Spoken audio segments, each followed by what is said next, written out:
Gym quick ये दुनिया के सबसे बड़े मेमोरी और स्पीड रीडिंग एक्सपर्ट है। ये एक इंटरनेशनल स्पीकर और सोशल एंटरप्रेन्योर भी है और क्विक लर्निंग के नाम के एक कंपनी के सीईओ भी हैं। पर जो चमक आज है वो चमक हमेशा से इनकी जिंदगी में नहीं थी। इनके जिंदगी में ऐसी ऐसी घटनाएं घटी जो आपको ये सिखाएगी कि आप चाहे कैसे भी हालत में हो, आप जो चाहते हो, जैसी लाइफ चाहते हो, वो आप हासिल कर सकते हो। आज जो कहानी आप सुनने जा रहे हो वो आपको इतनी हिम्मत देगी कि ये आपकी जिंदगी बदल देगी।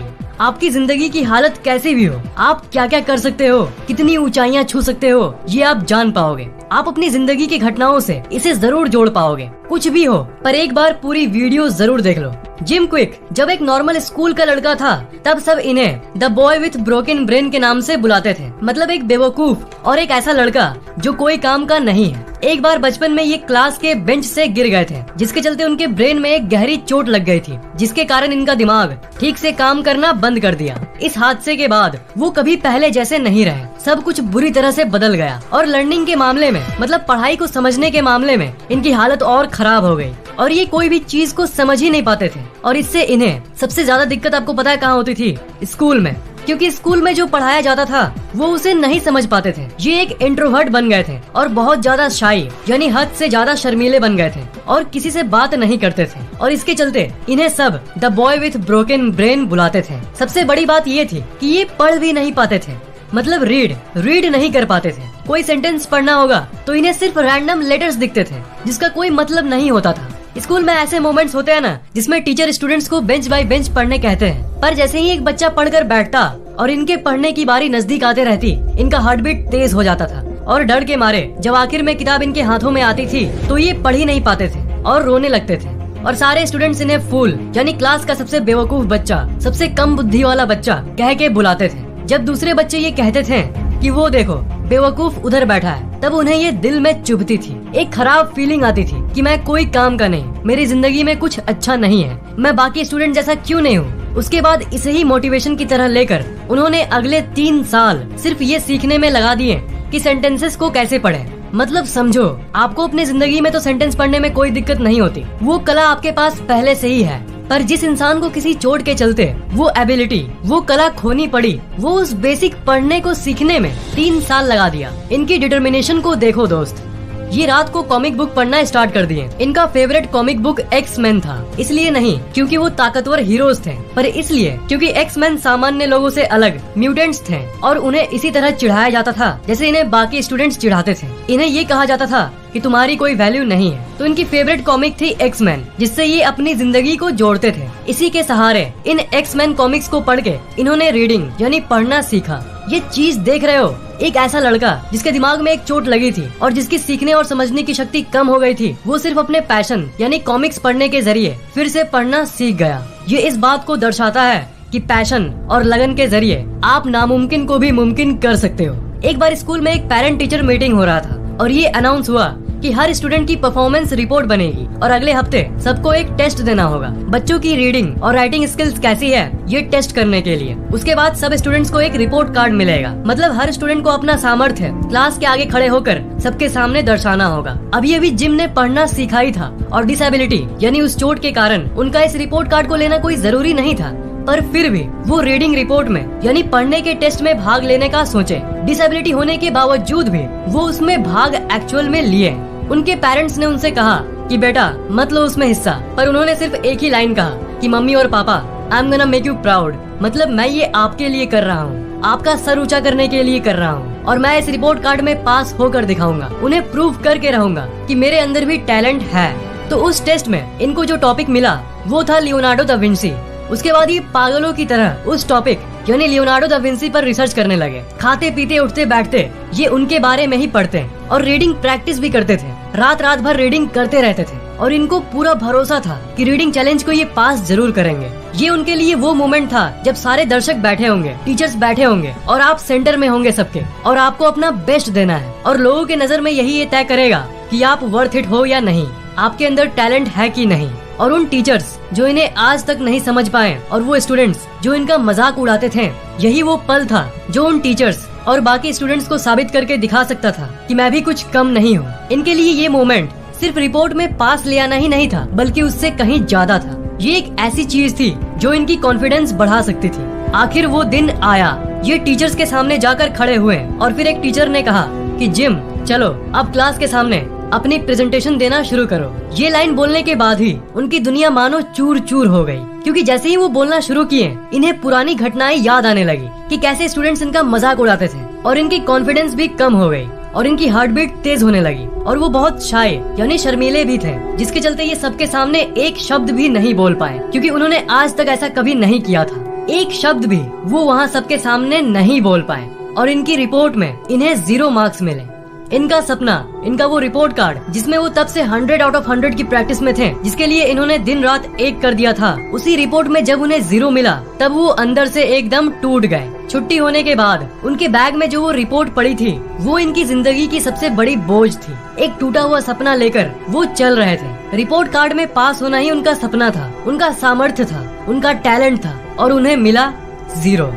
जब वो छुट्टी के बाद क्लास से बाहर निकल रहे थे तब उनसे रहा नहीं गया और उन्होंने उस रिपोर्ट जिसमें उन्हें 0 मिला था उस रिपोर्ट को लिया और डस्टबिन में फेंक दिया और उसके साथ साथ अपनी उम्मीद, अपने सपने, अपने सामर्थ्य, अपने गौरव, इनको भी डस्टबिन में फेंक दिया। ऐसा लग रहा था मानो इस दुनिया में इनके होने से या नहीं होने से कोई फर्क नहीं पड़ता। आप भी इसे जरूर रिलेट कर पाओगे। मतलब आपको एक गजब मोटिवेशन मिली कि मैं कुछ करूंगा और जब आप उस काम में सफल नहीं होते हो तो ऐसा लगता है कि मानो ये क्या था और ये मेरे साथ ही क्यों हो रहा है, क्यों मैं इतना अनलकी हूँ, मेरी जिंदगी इतनी खराब क्यों है। जिम अपने आप को हमेशा यही कहते थे और दिमाग में ये बात बार बार बोलते रहते थे कि मैं दुनिया का सबसे बदकिस्मत लड़का हूँ। जब जिम 18 साल के हुए तब ये अपना घर छोड़कर भाग जाना चाहते थे, लिटरली भाग जाना चाहते थे। इनको नहीं पता था कि ये अपने पेरेंट्स को छोड़कर कैसे जाएंगे और कैसे अपने आप को संभालेंगे, पर अपनी बदकिस्मती देखकर ये हर बार भागने की सोचते थे। एक बार उनके एक दोस्त ने कहा कि दोस्त, तेरी लाइफ में अभी बहुत कॉम्प्लिकेशंस हैं, क्यों न तुम मेरे साथ कैलिफोर्निया में चलो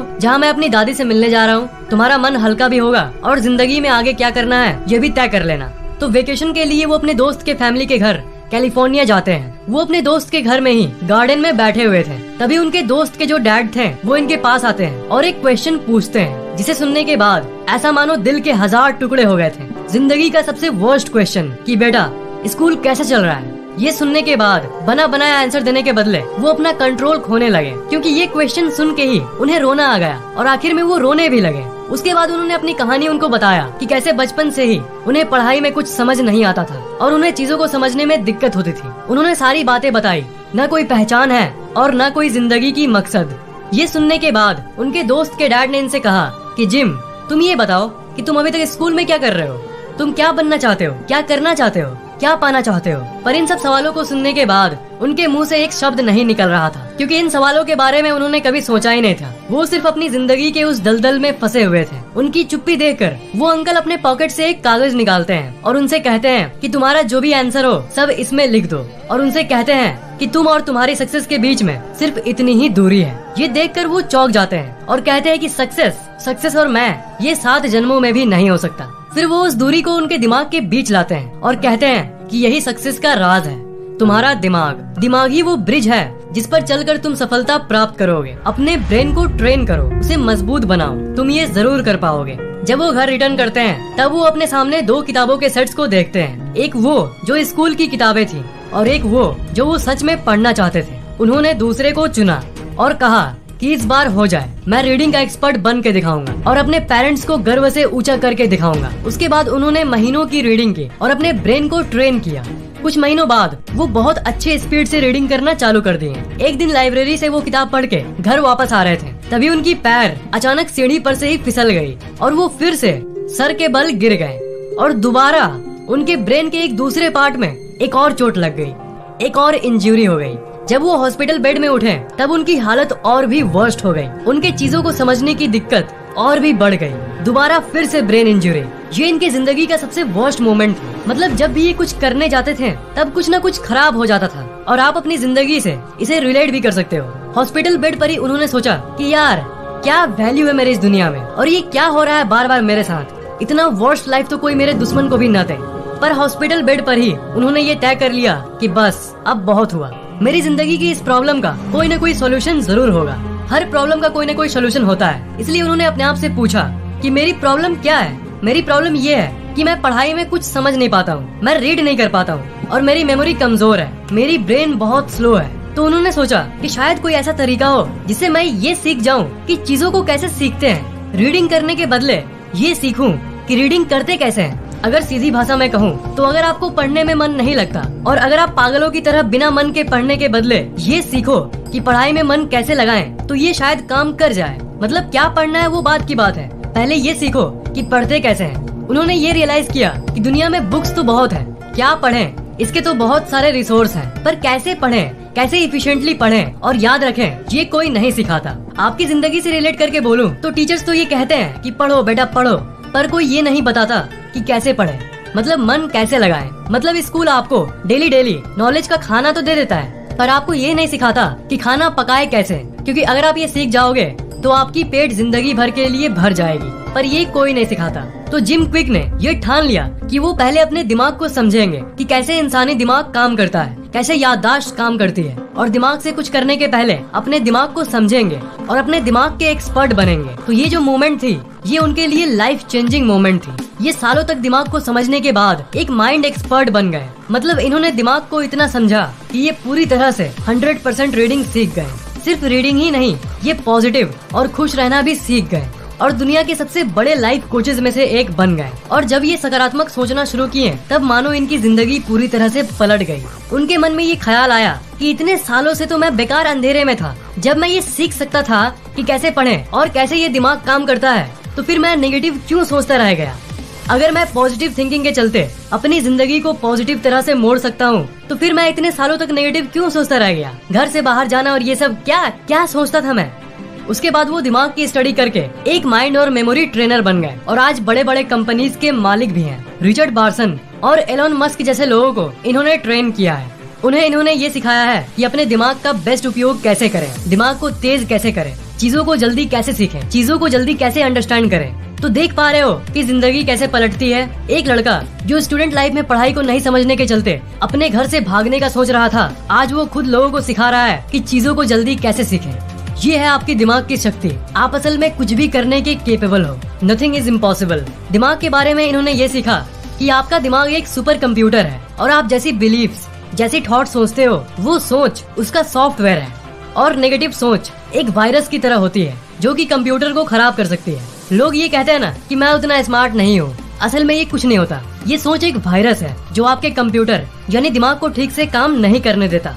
अगर आप मान लो कि आप जीनियस हो तो आप जीनियस हो, अगर आप मान लो कि आप कमजोर हो तो आप कमजोर बन जाओगे। मतलब अपने ब्रेन को सही से प्रोग्राम करना सीखो। मतलब दिमाग में सिंपली कचरा मत भरो, हमेशा सकारात्मक सोचो और अपने दिमाग पर काम करो। दिमाग को तेज करने के लिए जो जो जरूरी है वही करो, क्योंकि आप सब कुछ अपने दिमाग से ही करते हो। और नेगेटिव विचार के वायरस से तो दूर ही रहो। जिम क्विक ने जो सबसे इम्पोर्टेंट बात बोली है वो है सेल्फ टॉक, कि आप अपने अंदर क्या बोलते हो, कि आप अपने अंदर क्या बात करते हो, आप अपने आप को क्या मानते हो, कितना पॉजिटिव सोचते हो। नकारात्मक सोच आपको अंदर से खोखला कर देता है। और जिम भी नकारात्मक सोच के दलदल में फंसे थे, पर जब हॉस्पिटल बेड में उन्होंने ठान लिया था, एक सकारात्मक तरीके से ठान लिया था कि नहीं, अब मैं दिमाग को समझे बिना नहीं चैन लूंगा। इस घटना के बाद ही इनकी जिंदगी पलटी।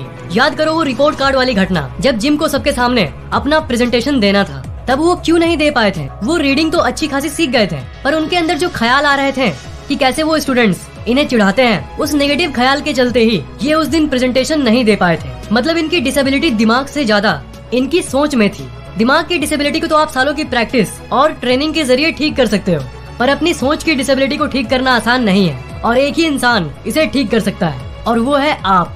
इनकी कहानी से हमें ये सीख मिलती है कि आपकी अभी की सिचुएशन कैसी भी हो, आप जैसी जिंदगी चाहते हो वैसी जिंदगी पा सकते हो, अगर आप सकारात्मकता को, पॉजिटिव थिंकिंग को अपने जिंदगी में लाएं। मैं आपकी जिंदगी एक पॉजिटिव रास्ते की तरफ मोड़ना चाहता हूँ। इसलिए अगर आपको ये स्टोरी अच्छी लगी और आपको मोटिवेशन मिला तो नीचे सिर्फ ये कमेंट कर दो कि आज से मैं पॉजिटिव सोचूंगा। इस वीडियो को लाइक करना बिल्कुल भी मत भूलना और शेयर जरूर कर देना।